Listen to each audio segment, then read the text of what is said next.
ತೆಲಂಗಾಣದಲ್ಲಿ ಭಾರತೀಯ ಜನತಾ ಪಾರ್ಟಿಗೆ ದೊಡ್ಡ ಜಯ. ನಿಮಗೆ ನೆನಪಿರ್ಲಿ, ತೆಲಂಗಾಣದಲ್ಲಿ ಕಾಂಗ್ರೆಸ್ ಪಾರ್ಟಿ ಇದೆ, ಅಂದ್ರೆ ಕಾಂಗ್ರೆಸ್ ಸರ್ಕಾರ ಇದೆ. ಈಗ ಕಾಂಗ್ರೆಸ್ ಮತ್ತು BRS ಪಕ್ಷದ ಕತೆ ಗೋವಿಂದ.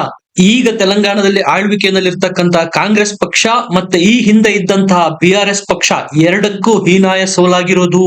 ಈ ಎರಡೂ ಪಕ್ಷಗಳ ವಿರುದ್ಧ ಬಿಜೆಪಿಯ ಈಗಿನ ಜಯ ಅತಿ ದೊಡ್ಡದು ಮತ್ತು ಪ್ರಚಂಡ ಅಂತ ಯಾಕೆ ಹೇಳ್ತಿದ್ದೀನಪ್ಪಾ ಅಂದ್ರೆ, ಯಾರೆಲ್ಲ ಹೇಳ್ತಾ ಇದ್ರು ಬಿಜೆಪಿ ಕೇವಲ ಉತ್ತರ ಭಾರತದ ಪಕ್ಷ, ದಕ್ಷಿಣ ಭಾರತದಲ್ಲಿ ಅದರ ಆಟ ಏನೂ ನಡೆಯೋದಿಲ್ಲ, ಕರ್ನಾಟಕದಲ್ಲಿ ಅಲ್ಪ ಸ್ವಲ್ಪ ಇದೆ, ಆ ಒಂದು ಆಂಗಲ್ ನಲ್ಲಿ ನೋಡೋದಾದ್ರೆ ಇದು ಬಿಜೆಪಿಗೆ ದೊಡ್ಡ ಜಯ. ಅಷ್ಟೇ ಅಲ್ಲ, ಈ ಬಿಜೆಪಿಯ ದಿಗ್ವಿಜಯದಲ್ಲಿ ಇಂಟ್ರೆಸ್ಟಿಂಗ್ ಫ್ಯಾಕ್ಟ್ ಏನಪ್ಪಾ ಅಂದ್ರೆ ಓವೈಸಿಗೆ ಹೀನಾಯ ಹಿನ್ನಡೆ ಮತ್ತು ಸೋಲಾಗಿರೋದು. ಅದು ಓವೈಸಿಯ ಭದ್ರಕೋಟೆನಲ್ಲೇ ಭಾರತೀಯ ಜನತಾ ಪಾರ್ಟಿಗೆ ಈ ವಿಜಯ ಸಿಕ್ಕಿರೋದು. ಹಾಗಾಗಿ ಹೇಳಿದ್ದು ಇದು ಪ್ರಚಂಡ ಜಯ ಅಂತ. ಈ MLC ಚುನಾವಣೆಯಲ್ಲಿ ತೆಲಂಗಾಣದ ಮುಖ್ಯಮಂತ್ರಿ ರೇವಂತ್ ರೆಡ್ಡಿ ಅವರು ಸೇರಿದಂತೆ ಪೂರ್ತಿ ಸಚಿವ ಸಂಪುಟ ಸಹ ಪ್ರಚಾರ ಮಾಡಿದ್ದು. ಅದಾದ ನಂತರವೂ ಸಹ ಕಾಂಗ್ರೆಸ್ ಪಕ್ಷ ಸೊನ್ನೆ ಸುತ್ತಿದೆ. ಹಾಗಾಗಿ ನಾನು ಹೇಳಿದ್ದು ಇದು ಬಿಜೆಪಿ ಪಾಲಿಗೆ ಪ್ರಚಂಡ ಜಯ ಅಂತ. ಯಾವ ಕಾಂಗ್ರೆಸ್ ಮತ್ತು ಇಂಡಿ ಪಕ್ಷದ ಅಂಗ ಪಕ್ಷಗಳು ಹೇಳ್ತಾ ಇದ್ವು ಬಿಜೆಪಿ ಅವರು EVM ನಲ್ಲಿ ಎಲೆಕ್ಷನ್ ಮಾಡಿದ್ರೆ ಗೆದ್ದು ಬಿಡ್ತಾರೆ, ಹ್ಯಾಕ್ ಆಗ್ಬಿಡುತ್ತೆ, ಅದಾಗುತ್ತೆ ಇದಾಗುತ್ತೆ ಅಂತ ಇಲ್ಲ ಸಲ್ಲದ ಅಪಪ್ರಚಾರ ಮಾಡ್ತಾ ಇದ್ರು. ಬ್ಯಾಲೆಟ್ ಪೇಪರ್ ನಲ್ಲಿ ಮಾಡಿ ಅಂತ ಸಲಹೆ ಸೂಚನೆಗಳನ್ನ ಕೊಡ್ತಾ ಇದ್ರು. ಈ ಎಲೆಕ್ಷನ್ ನಡೆದಿರೋದು ಬ್ಯಾಲೆಟ್ ಪೇಪರ್ ನಲ್ಲೇ. ಈಗ ಯಾಕೆ ಗೆಲ್ಲೋದಿಕ್ಕಾಗ್ಲಿಲ್ಲ ಕಾಂಗ್ರೆಸ್ಗೆ ಮತ್ತು BRSಗೆ? 27ನೇ ತಾರೀಕು ಫೆಬ್ರವರಿ MLC ಎಲೆಕ್ಷನ್ ಆಗಿತ್ತು ತೆಲಂಗಾಣದಲ್ಲಿ. 3 ಮಾರ್ಚ್ ಕೌಂಟ್ ಸಹ ಆಯ್ತು. ಒಟ್ಟು 3 ಸೀಟ್ಗಳಿಗೆ MLC ಎಲೆಕ್ಷನ್ ಆಗಿತ್ತು. ಅದರಲ್ಲಿ 2 ಸ್ಥಾನ ಬಿಜೆಪಿಯ ಬೆಂಬಲಿತ ಅಭ್ಯರ್ಥಿಗಳೇ ಗೆದ್ದಿರೋದು. ಹಾಗಾದ್ರೆ ಇನ್ನೂ 1 ಸೀಟ್ ಉಳಿತಲ್ಲ, ಅದನ್ನ ಯಾರು ಗೆದ್ದಿರ್ಬೋದು? ಕಾಂಗ್ರೆಸ್ ಅಥವಾ BRS ಗೆದ್ದಿರ್ಬೋದು ಅಂತ ನೀವು ಅನ್ಕೊಂಡಿದ್ದೀರಾ? ಖಂಡಿತ ಇಲ್ಲ, ಅದನ್ನ ಗೆದ್ದಿರೋದು ಇಂಡಿಪೆಂಡೆಂಟ್ ಅಭ್ಯರ್ಥಿ. ಈ ಬಗ್ಗೆ ಸಂಪೂರ್ಣ ವರದಿ ಇದೆ, ದಯಮಾಡಿ ಚಾನಲ್ ನ ಸಬ್ಸ್ಕ್ರೈಬ್ ಮಾಡಿ, ಲೈಕ್ ಮಾಡಿ. 3 ಕ್ಷೇತ್ರಗಳು ಯಾವುವು ಅಂತ ಹೇಳ್ಬಿಡ್ತೀನಿ. ಮೇಡಕ್ಕು, ನಿಜಾಮಾಬಾದ್, ಆದಿಲಾಬಾದ್, ಕರೀಂನಗರ ಅನ್ನೋದು ಒಂದು, ವಾರಂಗಲ್, ಖಮ್ಮಂ, ನೆಲ್ಗೊಂಡ ಅನ್ನೋದು ಮತ್ತೊಂದು, 3ನೇದು ಶಿಕ್ಷಕ ನಿರ್ವಾಚನ ಕ್ಷೇತ್ರ ಅನ್ನೋದು. 1 ಸ್ನಾತಕ, 2 ಶಿಕ್ಷಕ ನಿರ್ವಾಚನ ಕ್ಷೇತ್ರಗಳಿಗೆ ಚುನಾವಣೆ ನಡೆದಿತ್ತು. ಇದರಲ್ಲಿ ಕರೀಂನಗರ MLC ಕ್ಷೇತ್ರದಲ್ಲಿ ಬಿಜೆಪಿ ಸಪೋರ್ಟ್ ಮಾಡಿದಂತಹ ಕ್ಯಾಂಡಿಡೇಟ್ ಚೌಧರಿ ಅಂಜಿ ರೆಡ್ಡಿ ಇವರು ಕಾಂಗ್ರೆಸ್ನ ನರೇಂದರ್ ರೆಡ್ಡಿ ಅವರನ್ನ 5,000ಕ್ಕೂ ಹೆಚ್ಚು ಮತಗಳ ಅಂತರದಲ್ಲಿ ಸೋಲಿಸಿರೋದು. ಸ್ನೇಹಿತರೆ, ನಿಮ್ಗೆ ನೆನಪಿರ್ಲಿ, ಕೆಳಮನೆ ಸದಸ್ಯರು ಅಂದ್ರೆ ವಿಧಾನಸಭಾ ಸದಸ್ಯರನ್ನ ಡೈರೆಕ್ಟ್ ಆಗಿ ಜನರೇ ಆಯ್ಕೆ ಮಾಡ್ತಾರೆ. ಮೇಲ್ಮನೆ ಅಥವಾ ವಿಧಾನ ಪರಿಷತ್ನ ಸದಸ್ಯರ ಆಯ್ಕೆ ಬೇರೆ ರೀತಿ ನಡೆಯುತ್ತೆ. ಅಂತದ್ರಲ್ಲಿ 5,000 ಮತಗಳ ಅಂತರದಿಂದ ಚುನಾಯಿತರಾಗೋದಿದೆಯಲ್ಲ, ಅದು ಏನು ಕಡಿಮೆ ಸಾಧನೆ ಅಲ್ಲ. ಅದು ಕಾಂಗ್ರೆಸ್ ಪಕ್ಷ ಅಧಿಕಾರದಲ್ಲಿರುವ ಕ್ಷೇತ್ರದಲ್ಲೇ ಕಾಂಗ್ರೆಸ್ ಪಕ್ಷಕ್ಕೆ 3ರಲ್ಲಿ ಸ್ಪರ್ಧೆ ಮಾಡಿದ್ರೆ 1ರಲ್ಲೂ ಜಯ ಸಿಗೋದಿಲ್ಲ ಅಂದ್ರೆ ಇದು ಸಾಮಾನ್ಯ ಸಂಗತಿನೇ ಅಲ್ಲ. ಯಾಕಂದ್ರೆ ತಮ್ಮದೇ ಸರ್ಕಾರ ಇದ್ದಾಗ ಜನ ಆಡಳಿತ ಪಕ್ಷದ ಪರವಾಗಿ ವೋಟ್ ಹಾಕೋದು ಸಾಮಾನ್ಯ. ಅಸ್ತಿತ್ವದಲ್ಲಿರುವ ಸರ್ಕಾರಕ್ಕೆ ಜೈ ಎನ್ನುವ ಸಾಧ್ಯತೆಗಳು ಜಾಸ್ತಿ ಇರುತ್ತೆ. ಆದ್ರೆ ಇಲ್ಲಾಗಿರೋದು ಉಲ್ಟಾ. ಇನ್ನ ಕರೀಂನಗರ ಶಿಕ್ಷಕ ನಿರ್ವಾಚಿತ ಕ್ಷೇತ್ರದಿಂದ ಮಲ್ಕಾ ಕುಮಾರಯ್ಯ ಅನ್ನುವ ಅಭ್ಯರ್ಥಿ ಬಿಜೆಪಿ ಸಪೋರ್ಟ್ ಮಾಡಿರೋರು ಇವರು ಗೆದ್ದಿರೋದು. ಅಷ್ಟೇ ಅಲ್ಲ, ಇನ್ನೊಬ್ಬ ಇಂಡಿಪೆಂಡೆಂಟ್ ಕ್ಯಾಂಡಿಡೇಟ್ ಇದಾರೆ, ಶ್ರೀಪಾಲ್ ರೆಡ್ಡಿ ಪಿಂಗ್ಲಿ ಅಂತ. ಇವ್ರು ನಿಂತಿದ್ದು ವಾರಂಗಲ್, ಖಮ್ಮಂ, ನೆಲ್ಗೊಂಡ ಶಿಕ್ಷಕ ನಿರ್ವಾಚನ ಕ್ಷೇತ್ರದಿಂದ. ಇವರು ಸಹ ಗೆದ್ದಿದ್ದಾರೆ. ನೀವು ನೋಡ್ಬೇಕಾಗಿರೋದು ಅಂಜಿ ರೆಡ್ಡಿ, ಇವರು ಬಿಜೆಪಿಯ ಸಹಾಯದಿಂದ ಗೆದ್ದಿರುವಂತಹ MLC. ಅದು ಯಾವ ಕ್ಷೇತ್ರ? ಓವೈಸಿಯ ಭದ್ರಕೋಟೆನಲ್ಲೇ ಬಾವುಟ ಆರಿಸಿರೋದು. ಅಂಜಿ ರೆಡ್ಡಿ ಅಂತೂ ಈಗ ಭಾರತೀಯ ಜನತಾ ಪಕ್ಷಕ್ಕೆ ರೇ ಆಫ್ ಹೋಪ್ ತರ ಕಾಣ್ತಾ ಇದ್ದಾರೆ. ಮುಂಬರ್ಲಿರುವ ವಿಧಾನಸಭಾ ಎಲೆಕ್ಷನ್ಗೆ ಭದ್ರ ಬುನಾದಿ ಹಾಕಿ ಕೊಟ್ಟಿದ್ದಾರೆ. ಅಂಜಿ ರೆಡ್ಡಿ ಒಬ್ಬ ಬಿಸ್ನೆಸ್ ಮ್ಯಾನ್. ಕಳೆದ ವಿಧಾನಸಭಾ ಎಲೆಕ್ಷನ್ ನಲ್ಲೇ ಇವರು ಟಿಕೆಟ್ಗೆ ಬಿಜೆಪಿಯಿಂದ ಎಕ್ಸ್ಪೆಕ್ಟೇಷನ್ ಇತ್ತು. ಆಗ ಬಿಜೆಪಿ ಅವರು ಹೇಳಿದ್ರು, ಫಸ್ಟ್ ನೀವು ತೆಲಂಗಾಣದಲ್ಲಿ ಕೆಲಸ ಕಾರ್ಯಗಳನ್ನ ಮಾಡಿ ಮುಂದೆ ನೋಡೋಣ ಅಂತ. ಈಗ ಟಿಕೆಟ್ ಪಡೆದು ಗೆದ್ದಿದ್ದಾರೆ ಕೂಡ. ಅಂಜಿ ರೆಡ್ಡಿ ಅವರು ಸೋಲ್ಸಿರೋದು ನರೇಂದ್ರ ರೆಡ್ಡಿ ಕಾಂಗ್ರೆಸ್ ಅಭ್ಯರ್ಥಿಯನ್ನ. ಖುದ್ದು ಕಾಂಗ್ರೆಸ್ನ ಫೈರ್ ಬ್ರ್ಯಾಂಡ್ ಮುಖ್ಯಮಂತ್ರಿ ಅಂತ ಕರೆಸಿಕೊಳ್ಳುವ ರೇವಂತ್ ರೆಡ್ಡಿನೇ ಇವರ ಪರ ಪ್ರಚಾರ ಮಾಡಿದ್ರು. ಆದ್ರೂ ಕಾಂಗ್ರೆಸ್ ಅಭ್ಯರ್ಥಿ ಸೋತಿದ್ದಾರೆ. ನೀವೇ ನೋಡಿ, 2023ರಲ್ಲಿ ಭರ್ಜರಿ ಗ್ಯಾರಂಟಿಗಳನ್ನ ಅನೌನ್ಸ್ ಮಾಡೋ ಮೂಲಕ ತೆಲಂಗಾಣದಲ್ಲಿ ಅಧಿಕಾರಕ್ಕೆ ಬಂದಿತ್ತು ಕಾಂಗ್ರೆಸ್ ಪಕ್ಷ. ಕೇವಲ 1.5-2 ವರ್ಷದಲ್ಲೇ ಜನರ ವಿಶ್ವಾಸನು ಕಳ್ಕೊಂತು. ಅಷ್ಟೇ ಅಲ್ಲ, ಕತೆ ಇಲ್ಲಿಗೆ ನಿಲ್ಲೋದಿಲ್ಲ. ಬಿಜೆಪಿ ಈ ಬಾರಿ ಚೆನ್ನಾಗಿ ಪರ್ಫಾರ್ಮೆನ್ಸ್ ಮಾಡಿರೋದು ಮುಸ್ಲಿಂ ಬಾಹುಳ್ಯ ಕ್ಷೇತ್ರದಲ್ಲಿ. ಆದಿಲಾಬಾದ್ ಮತ್ತು ನಿಜಾಮಾಬಾದ್ ಅನ್ನುವ ಮುಸ್ಲಿಂ ಡಾಮಿನೇಟೆಡ್ ಏರಿಯಾಗಳಲ್ಲಿ ಬಿಜೆಪಿ ಭಾರಿ ಮುನ್ನಡೆ ಪಡೆದಿದೆ. ತೆಲಂಗಾಣದ ಈ 3 MLC ಕ್ಷೇತ್ರಕ್ಕೆ ಸಂಬಂಧಪಟ್ಟಂತೆ ಶುಭಾಶಯ ಕೋರಿ ಮೋದಿ ಸಹ ಟ್ವೀಟ್ ಮಾಡ್ತಾರೆ ಅಂದ್ರೆ ಇದು ಎಷ್ಟರ ಮಟ್ಟಿಗೆ ಇಂಪಾರ್ಟೆಂಟ್ ಇರ್ಬೋದು ನೀವೇ ಯೋಚನೆ ಮಾಡಿ.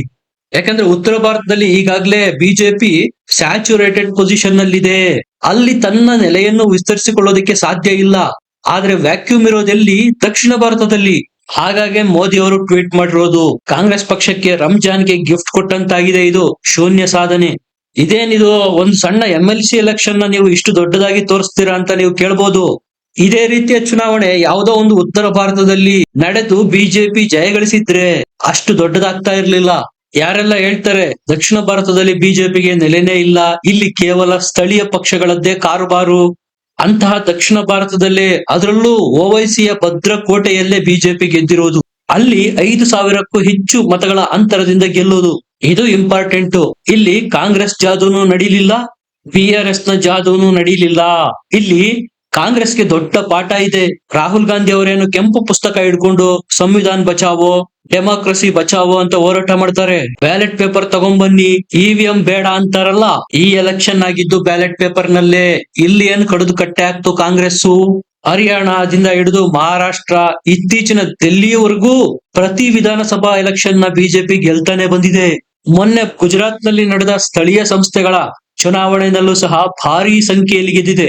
ಪ್ರದೇಶಾಧ್ಯಕ್ಷರಾದ ಕಿಶನ್ ರೆಡ್ಡಿ, ಬಿಜೆಪಿಯ ಸಂಘಟನೆಯ ಮಹಾಮಂತ್ರಿ ಚಂದ್ರಶೇಖರ್ ಇವರೆಲ್ಲ ಕೂಡಿ ರಣತಂತ್ರ ಹೆಣೆದು ತೆಲಂಗಾಣದಲ್ಲಿ ವಿಧಾನ ಪರಿಷತ್ ಚುನಾವಣೆ ಗೆದ್ದಿರೋದು. ಈ ಹಿಂದಿನ ಒಂದು ಘಟನೆಯನ್ನು ನಾನು ನಿಮಗೆ ನೆನಪು ಮಾಡೋದಕ್ಕೆ ಇಷ್ಟಪಡ್ತೀನಿ. BRS ಅಧಿಕಾರದಲ್ಲಿತ್ತು, ಆಗ ಒಂದು ಕ್ಷೇತ್ರಕ್ಕೆ ಬೈ ಎಲೆಕ್ಷನ್ ನಡೆದಿತ್ತು. BRS ಮತ್ತು BJP neck to neck fight ಅಲ್ಲಿತ್ತು. BRS ಪಕ್ಷದ ಚಂದ್ರಶೇಖರ್ ರಾವ್ ಅವರು ಇಡೀ ಸಂಪುಟನೇ ಆ ಒಂದು ಕ್ಷೇತ್ರದ ಬೈ ಎಲೆಕ್ಷನ್ ಗಾಗಿ ಮುಡುಪಿಟ್ಟಿದ್ರು. ಆದ್ರೆ ರಿಸಲ್ಟ್ ಏನಾಯ್ತು, ಅಲ್ಲಿ ಬಿಜೆಪಿ ಗೆಲ್ತು. ಅಲ್ಲಿಂದ ಶುರುವಾಯ್ತು ಬಿಜೆಪಿಗೆ ಶುಕ್ರ ದೆಸೆ. ನಾನು ಸ್ವಲ್ಪ ಜಲ್ದಿ ಹೇಳ್ತಾ ಇದ್ದೀನಿ ಅಂತ ನಿಮ್ಗೆ ಅನ್ಸಿದ್ರು, ಮುಂಬರುವ ದಿನಗಳಲ್ಲಿ ತೆಲಂಗಾಣದಲ್ಲಿ ಬಿಜೆಪಿ ಸರ್ಕಾರ ರಚನೆಯಾಗುವ ಎಲ್ಲ ಸಾಧ್ಯತೆಗಳು ಇದಾವೆ. ಈ ಹಿಂದೆ ತೆಲಂಗಾಣದಲ್ಲಿ ಕೇವಲ ಇಬ್ಬರಿದ್ರು ಎಂಪಿಗಳು. 2019 ಎಲೆಕ್ಷನ್ ನಲ್ಲಿ ಬಿಜೆಪಿಯ ಮತ ಪ್ರಮಾಣ ತೆಲಂಗಾಣದಲ್ಲಿ 19.65% ಇತ್ತು. ಅದೇ 2024ಕ್ಕೆ ಬಿಜೆಪಿಯ ವೋಟ್ ಶೇರು 35.08ಕ್ಕೆ ಏರಿದೆ. ಆಲ್ಮೋಸ್ಟ್ ಆಲ್ ಡಬಲ್ ಆಗಿದೆ. 2024ರ ಲೋಕಸಭಾ ಎಲೆಕ್ಷನ್ ನಲ್ಲಿ ಬೇರೆ ಬೇರೆ ರಾಜ್ಯಗಳಲ್ಲಿ ಬಿಜೆಪಿಗೆ ಸೀಟ್ಗಳ ಸಂಖ್ಯೆ ಕಡಿಮೆಯಾಗಿದೆ. ಅದು ಉತ್ತರ ಪ್ರದೇಶ, ರಾಜಸ್ಥಾನ, ಮಹಾರಾಷ್ಟ್ರದಂತ ಕೀ ಸ್ಟೇಟ್ ಗಳಲ್ಲಿರಬಹುದು. ಆದರೆ ತೆಲಂಗಾಣದಲ್ಲಿ ಬಿಜೆಪಿಯ ಸೀಟ್ಗಳ ಸಂಖ್ಯೆ ಜಾಸ್ತಿ ಆಗಿದೆ. 2 ಗೆದ್ದಂತಹ ಬಿಜೆಪಿ 2024ರಲ್ಲಿ ತೆಲಂಗಾಣದಲ್ಲಿ 8 ಕ್ಷೇತ್ರಗಳಲ್ಲಿ ಗೆದ್ದಿತ್ತು. ಇದೆಲ್ಲ ಏನನ್ನ ಇಂಡಿಕೇಶನ್ ಮಾಡುತ್ತೆ, ಮುಂಬರುವ ವಿಧಾನಸಭಾ ಎಲೆಕ್ಷನ್ ಅಲ್ಲಿ ಬಿಜೆಪಿಗೆ ತೆಲಂಗಾಣದಲ್ಲಿ ಸರ್ಕಾರ ರಚನೆ ಮಾಡುವ ಸಾಧ್ಯತೆಗಳು ಜಾಸ್ತಿ ಇದಾವೆ. ಅಂದ್ರೆ ದಕ್ಷಿಣ ಭಾರತದಲ್ಲಿ 2 ರಾಜ್ಯಗಳಲ್ಲಿ ಮುಂಬರುವ ವಿಧಾನಸಭಾ ಕ್ಷೇತ್ರದ ಎಲೆಕ್ಷನ್ ನಲ್ಲಿ ಬಿಜೆಪಿ ತನ್ನ 2 ಮುಖ್ಯಮಂತ್ರಿಗಳನ್ನು ಕಾಣ್ತಾ ಇದೆ. ಒಂದು ಕರ್ನಾಟಕ, ಮತ್ತೊಂದು ತೆಲಂಗಾಣ. ಹಾಗಾದ್ರೆ ತಮಿಳುನಾಡು ಮತ್ತು ಕೇರಳ ಕಥೆ ಏನು ಅಂತ ನೀವು ಕೇಳ್ಬೋದು. ಅಲ್ಲಿ ಸ್ವಲ್ಪ ಟೈಮ್ ಹಿಡಿಯುತ್ತೆ. ಇದೇ ತೆಲಂಗಾಣದ 3 MLC ಎಲೆಕ್ಷನ್ ಗಳ ಜೊತೆಗೆ ಆಂಧ್ರ ಪ್ರದೇಶದ 3 MLC ಸ್ಥಾನಗಳಿಗೆ ಎಲೆಕ್ಷನ್ ಆಗಿತ್ತು. ಆ 3 ಕ್ಷೇತ್ರಗಳಲ್ಲೂ ಸಹ ಕಾಂಗ್ರೆಸ್ 0 ಸುತ್ತಿದೆ.